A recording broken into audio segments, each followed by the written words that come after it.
Adonai Mitchell or Keon Coleman? Which X receiver would we rather have? This or that? We're going to talk about that and more coming up next. You are Locked On NFL Draft, your daily podcast covering the NFL Draft. Part of the Locked On Podcast Network, your team every day.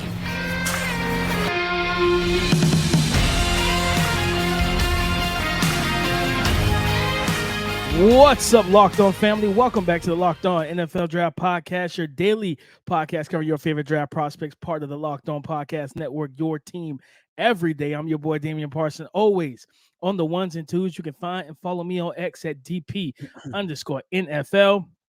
I'm a national scout and a senior draft analyst. And thank you for making Locked On NFL Draft your first listen today and every day. Shout out for being our everydayers. You know, I got to kick this intro to my guy, Mr. LSU himself, Keith Sanchez. You can find and follow him on X at The Talent Code.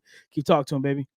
What's up, Locked On family? This is Keith Sanchez, man, the other side to this dynamic duo that we like to call the Locked On NFL Draft Podcast, where we talk everything draft strategy, draft content, and mock drafts, right? And this time, DP, we are going to talk about Keon Coleman versus AD Mitchell, a little this or that conversation, right? Where we're simply going to compare these guys and which one would we rather have? Will we draft at the back of the first round, early second round? Keon Coleman, right? Ran a 4.6 40.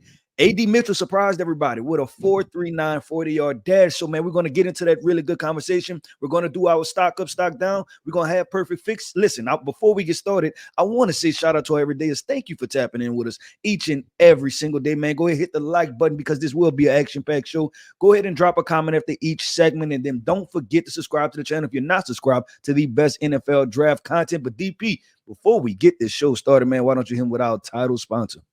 Today's episode is brought to you by FanDuel. Make every moment more. Right now, new customers get $200 in bonus bets with any winning $5 bet. That's $200 if your bet wins. Visit FanDuel.com/locked-on to get started. This or that, Keon Coleman or Adonai Mitchell. Keith, when you talk about guys who line up primarily on the outside as X receivers, heading into the NFL, right? Guys are similar in terms of height, 6'3", 6'4", 200 plus pounds. When you look at Adonai Mitchell's game, you did the deep dive on. Let's start with Adonai. What does he bring to the table as an X receiver heading into the NFL? Yeah, I think he brings immediate IQ savviness as a route runner, right? Like you get the vibe that he understands exactly what to do against different alignment, right? As far as defensive backs, different coverages, right? And this is a guy, I just believe that he's a high IQ player. So to me, he's a plug and play type of guy. And that's even when we talked about fits, right? We talked about the Cincinnati Bengals moving on from a T. Higgins, right? I think he's a guy that easily fits into an offense like that and is able to step in and transition and make the transition from college to NFL. Now, the profile of what we didn't expect, right, was the 4.39 40. And so you add the added element of the vertical stretch ability to his game. And I think that makes him a guy that you say, hey, this is a really good number two. And then if I put him in situations, can he be a number one wide receiver for an offense? So I love that about him. And then I'll wrap it up with this last point is that the contested catch ability, I believe, is there, right? There's multiple times, DP, we've watched this guy go up vertical, jump man, hang time, right? Go up and get the football. So I believe you're getting a high level wide receiver as far as a skill set. And then now you add in the vertical stretch ability with AD Mitchell. Yeah, and like you said, he surprised us all at the combine with that 40. And Yep, I remember, I was watching him, Keith, and I was like, I never saw, like, it just, even like after the combine, watching them again, and I'm like, I don't see 4.3 on tape now, but he's very patient with his process. And I wonder, DP, if that's one of those things, because like sometimes bigger guys, the stride length, right, it looks different, and so you perceive the speed to be different, right? Because like I said, I did a deep dive on him. I in no part had a 4.39 coming out of AD Mitchell, right? There was no part to me on film that said that he was going to run a 4.39. So I had to go back to the film and rewatch it, and I won't say that I seen it again, right? But I'm just wondering if just body composition, the stride length, right? Because I think the game against it was BYU, Kansas State, right, where he beat the defender, right, and I think it was a double move. You have to have speed to win that route, right? You have to have speed to win that route, but you just didn't see 4.39 speed. So I think even if you settle and be like, hey, his play speed is a 4.45, that's plenty fast enough to be a vertical guy. 100%. And when you flip the, looking at like his the measurements, right? 6'2", 205 at the combine, 32 and 3/8 on the arm. Like I said, 4.34, 10-yard split of 1.52, 39.5-inch vert, 11.4 in the broad. He tested as explosive as possible, right? Yep. And it's just, especially the leaping explosiveness, we see that on tape, right? The game against Washington in the playoffs where he mistimed his jump on the back shoulder fade in the end zone, and just the ability to hang in the air and almost double jump to go get it. Like, it's just like similar to being, for certain guys like a Zion Williamson, he could go to the cup, try to get a layup, come down, the ball rims out, he's already back off the ground because he's a quick jumper. He's that explosive. And it's like that type of thing is on that specific rep. I'm like, yo, like that's a little different from 80. Now, when you look at Keon Coleman, Mr. 4.61, right? People didn't like the time. And, but he checked in at the combine, 6'3", 213, 32 and 1/8 on the arm, bigger hands than Adonai. He ran a 4.61. His 10-yard split is like 1.54 to Adonai's 1.51. And then you had a 38-inch vertical and a 10.7 in the broad. But to me, this guy's speed was never going to be the way he won. He's going to win with physicality. He's going to win with body positioning. Now, you go back and you correct me if I'm wrong. Keith, I watched this tape from Florida State and at Michigan State. Well, there's one of those states I didn't like the tape from, and I didn't like how he was used, and that was actually Florida State. I feel like Michigan State allowed him to just play wide receiver just a little bit more and just let him go out there and win, whether it was quick game, down the field. He's one of the best jump ball guys in this class. You talk about ball skills, leaping ability, body control, physicality at the catch point, and reliability at the catch point. When you throw it in his area, he can make a play. Now, it needs to be somewhat accurate, hence why I'm not as high on your boy, Jordan Travis. But you know what I mean. But like just looking at Keon, man, like I said, I didn't care about his 40. I think he's a decent enough route runner as well. Like, and the thing about it is that when I looked at his game and I looked at where he struggled with routes, I'm like, man, this is stuff that he can actually correct. Yeah, and I think just getting with a wide receiver coach like Delafante Diamond, like he's working out now for the draft, heading into the draft. I think we're going to see a much better route run in the NFL. Yeah, and DP, I'll say this: watching the film, I don't see a guy that struggles to win against press man situations, right? Or where in that first 10 to 15 yards, and that's with those athletic testing, right? You talked about the 10-yard, the first 10-yard split, right? You talked about the explosive testing, whether that's the broad jump or the vertical jump.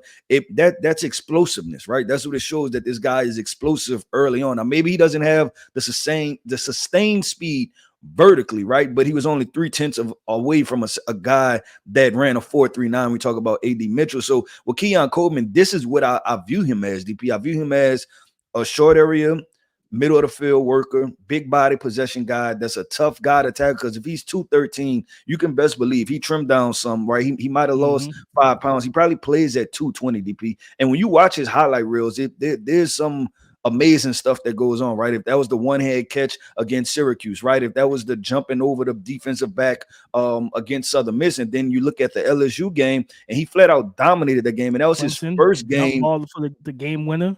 Yes, that was his first game against that was his first game playing for Florida State, right? Big lights, big moment, and he showed up, and I don't think there was any question of speed. So hey, maybe he doesn't test well, but I'll say this, man. Devontae Adams came in here, ran a 4.56, and then just 2 years ago, we were talking about him being the best wide receiver in the entire NFL. So we have to kind of put that into context, and let's see what happens, right? Because we also know that situations matter for wide receivers. We always talk about it. It is a dependent position, but DP, we can't transition without answering the question, right? This or that. Are you taking Keon Coleman, or you're taking AD Mitchell? Let's say if you're the Carolina Panthers, I'm going to even pick a team. I'm not going to say at the top of the second round. I'm going to pick a team. Are you going with AD Mitchell, or are you going with Keon Coleman?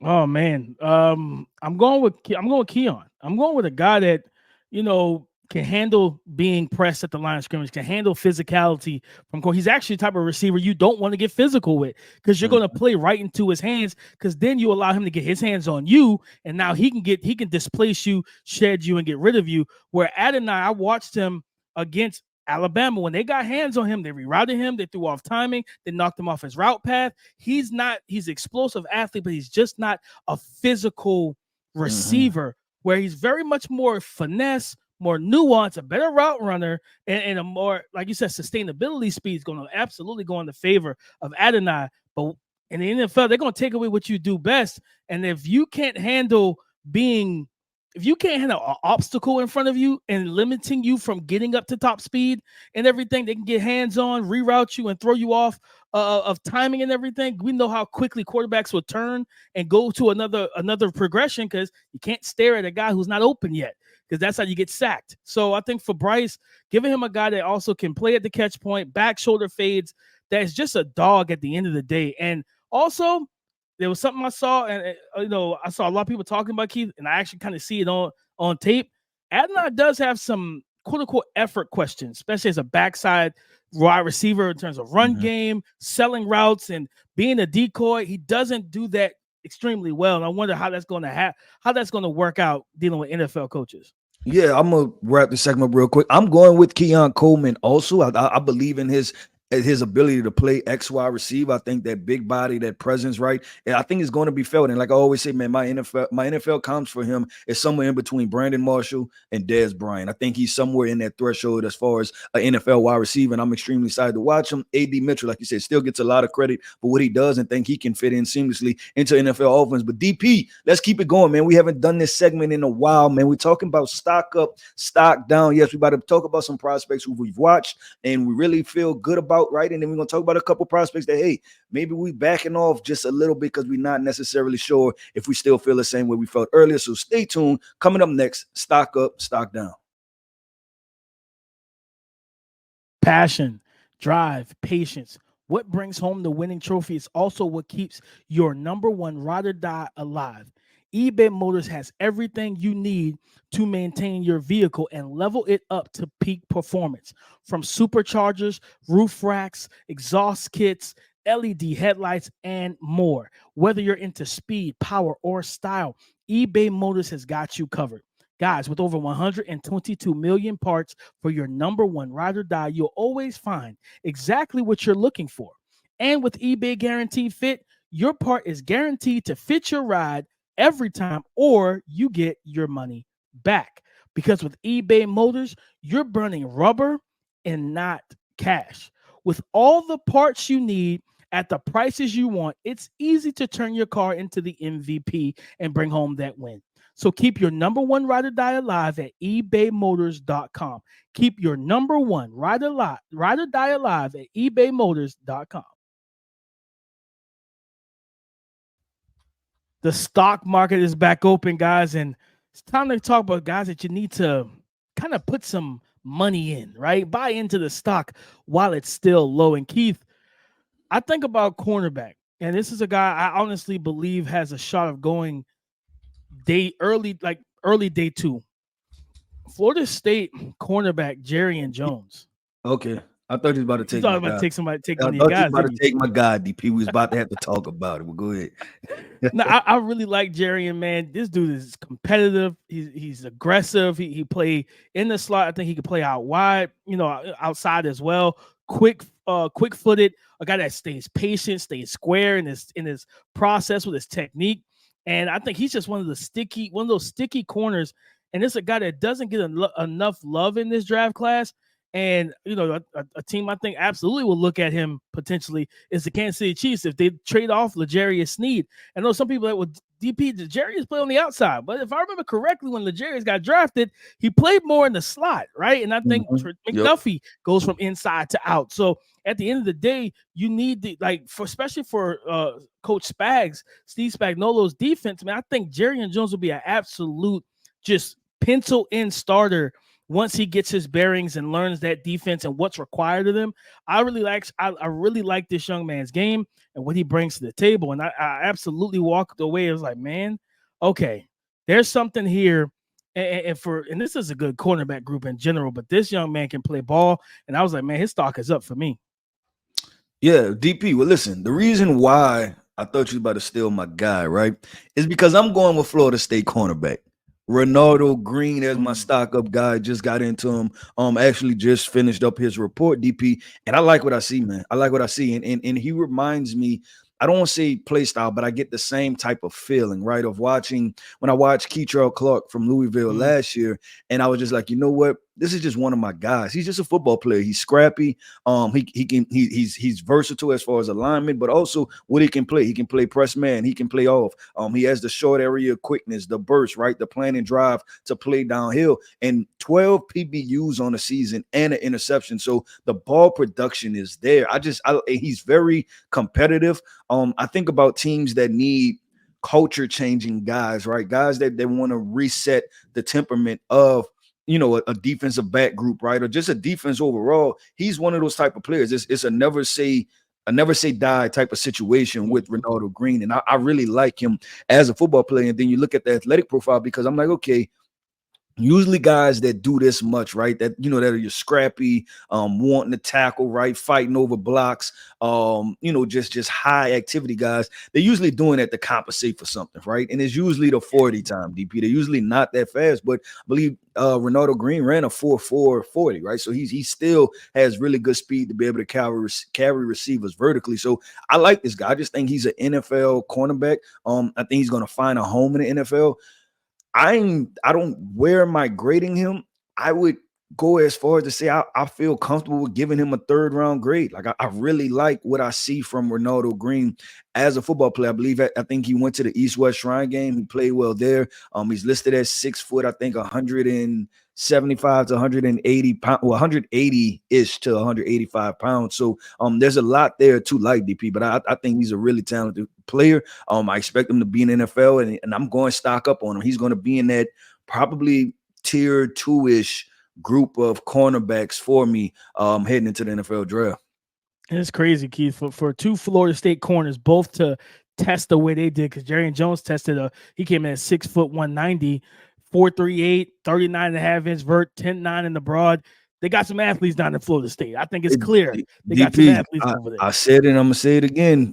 Florida State was the best team this past year, man. A healthy Jordan Travis, they win the national championship, and we're DP because we're at the point where we're uncovering guys that we weren't even talking about in the season, right? Like nobody was talking about Jarrian Jones and Renardo Green and Braden Fisk and Kalen DeLoach, right? We were not even talking about these players. You had a Trey Benson who ran a 4.3, right, at the running back position. Nobody knew that, DP. But man, listen, I want to bring up another guy who's flying all the way under the radar, and that's Colorado's wide receiver Xavier Weaver, player that made some noise early on. I think he had a really big game against Nebraska, had 2-3 touchdowns, I believe, was one of Shedeur Sanders' go-to weapons. Now listen, smaller guy in stature, right, as far as his frame. I think he's 6 foot. He's listed at 6 foot, 165, 170 pounds, right? But I like what I see from him in a certain role, right, as a utility player, as my 4th wide receiver on the team. And this is a guy that's not a bad route runner. He can sink his hips. He can get in and out of breaks. You're talking about off coverage, that guy that can, use that rocker step at the top of the route, right, sell defensive backs on one direction, go the other direction, get vertical, put his hands up. He can track the ball over either shoulder. But I also like him as a potential punt returner, kick returner. So when I watched him, I believe I gave him a 5th, 6th round grade, and reason stock up. He'd be like, hey, well, that's not that high. But I think he's so far off of the radar, and I haven't seen anybody mention anything about him. And I just think that there's something there. If I had to put a career arc to him, and I'm trying not to do the lazy thing, right? Because he has like the long dreads and stuff like that, come out the helmet and run fast and things like that. But I thought I couldn't help myself, and I don't want to do the lazy situation, but I thought of Travis Benjamin. As far as a career arc. Now, I don't know the 40 time because he didn't run at the NFL Combine, but I know Travis Benjamin I believe he was a 4.3 guy, so I don't want to necessarily etch that in stone, but like I said, career arc as far as a guy that can make a couple plays for you offensively, but then give you some value as far as punt return, kick return also. So yeah, Xavier Weaver, wide receiver from Colorado, is definitely a guy that I'm moving up my draft board, even talking about back in the day 3, penciling him in there. Love to hear it. We got a lot. We got like what 3 Xaviers at the wide receiver position: Leggett, Worthy, and Right. Weaver. Wouldn't be surprised if there's another one we haven't talked about yet. But Keith, I gotta go. I want to go to the trenches to close this out, man. Duke, and this is a guy I scouted originally. Their interior defensive lineman, DeWayne Carter. Like I gave him a 3rd round grade, and something just told me just go back to the tape again, DP. And I moved him up to 2nd round. Like this is a dude with 33-inch arms. He legitimately, to me, because I think initially I had him, in the same kind of space as like Tyler Davis and a couple other interior defensive linemen in this class. Yeah, Keith, I think this is a guy that absolutely, deserves 2nd round value. The get off is quick. He's powerful. He has the long arms to stack, peek, and shed in the run game. He showcased the ability to handle some double teams. But man, I think you put him as that 3 tech. I think he could play 2-eye as well, but I think put him at that 3 tech that was outside shade shoulder of the guard and allow him to just handle one gap. Like he's going to be able to collapse the pocket. He's going to get into the backfield. He's super intelligent. I think, I remember hearing somebody say, man, if there's one football player in this class that could end up being the president of the United States, it's DeWayne Carter. You know what I mean? Yeah, So I think that was that Jim Nagy? I think when we I think it was Jim. Yeah, I think Jim said I think it was Jim on his conference call when he sat with the talked to the media prior to the event and everything. So I remember I think it was Jim that said that, and just because he's a really intelligent kid, but man, his game is there, and at the end of the day, now we're starting to see teams prioritize this offseason the interior offensive line. There's a reason for that, because these interior defensive linemen are here now, Keith. And it's not just needing a Myles Garrett, a Von Miller, a TJ Watt. You need that guy. Aaron Donald changed the game. He changed the game where teams had to start valuing the interior defensive lineman more, and seeing him and Chris Jones, Jeffrey Simmons. You know what I mean? It's Deron Payne. The list goes on of guys that can step in, line up on the interior, and absolutely wreck games and get into the face of your quarterback and frustrate them for 4 quarters. DeWayne Carter is one of those guys. I like that, DP, and I have to get back into him because, like I said, we've seen him some, but I'm gonna go back and revisit the film too, especially if you gave him a 2nd round grade. I watched him early on in the process just to kind of get an understanding of what he could be. But I think that it's safe to say, DP, that this interior defensive line class, while I think entering this process, especially college football season into the draft season, we thought that it was going to be different names, and then we kind of like, it might not be as talented, but I think now we're rounding out and starting to see that, hey, this is a really talented interior defensive line class that can make a lot of noise. But DP, let's keep this thing going, man. We're talking perfect fits, right? We picked the NFL team. We picked the college NFL draft prospect, and we tell you that, hey, y'all make the perfect situation because y'all benefit each other. Is a mutually beneficial situation. DP, that was almost a tongue twister right there. But y'all make sure to stay tuned, man. We're gonna pick the prospect, we're gonna pick the team, and tell you who needs to draft who. Say goodbye to busted brackets, because FanDuel lets you bet on every game of the tournament. Whether you're betting on a big upset or a 1 seed, it's time to go dancing on America's #1 sports book. Guys, right now, new customers get $200 in bonus bets if your first $5 bet wins. Let me repeat that. Right now, new customers get $200 back in bonus bets if your first $5 bet wins. That's $200 to use on point spreads, money lines. You can even pick who you believe is gonna win the whole entire tournament. So again, $200 to use on point spreads, money lines, and again, you can even pick who's gonna win the entire tournament. So just visit FanDuel.com/lockedon and bet on college hoops until they cut down the nets. Just visit FanDuel.com/lockedon and bet on college hoops until they cut down the nets.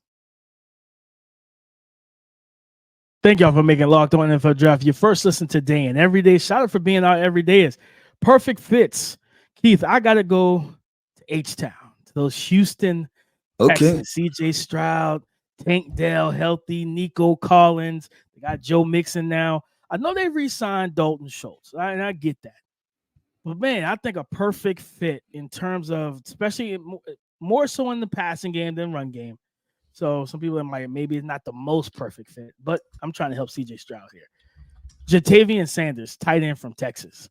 Man, I think you put him in this offense, where it's a lot of that Shanahan run game. It's just, hey, you don't have to be a dominant run blocker. You don't have to displace and bury guys into the dirt. You don't have to do all of that. It's more so zone game, east and west blocking, stuff like that, washing the guy down, using their momentum against them, wall off and seal. I think Sanders can do that stuff well, decent enough, heading into the league, and more than likely when he gets coached up by D'Amico Ryans and that offensive staff, he can improve there. But man, his ability in the passing game, right? The ability to run routes, to get open, could be a volume guy in the middle of the field, where Dalton Schultz, who was good for them, I felt like he still is similar to, remember when I talked about him when it came to being at Dallas? He was good, but it's like, man, we don't have to think about you, Dalton, from a defensive standpoint, because, man, we got to worry about CeeDee Lamb. We got to worry about Amari Cooper. When you go to Houston, teams are trying to take away Tank Dell. They're trying to take away Nico Collins and take away those two top options for CJ Stroud, to where now you get a lot of advantageous windows. And I think that what we get from Dalton Schultz as a receiver, we can get a level up of that with JaTavian Sanders. So I think for me, my perfect fit is put JaTavian Sanders, tight end out of Texas. Leave him in Texas. Leave him in the state and send him down to H-Town. Let him catch passes from CJ Stroud. Listen, I don't mind it at all, DP. And I'm looking at their draft, right, because they had the trade with Minnesota. So now they have the 42nd and the 59th in the second round. And then also, if they want to wait to the third round and get JaTavian Sanders, because I do think this, I like him as a prospect better than what his athletic testing was, right?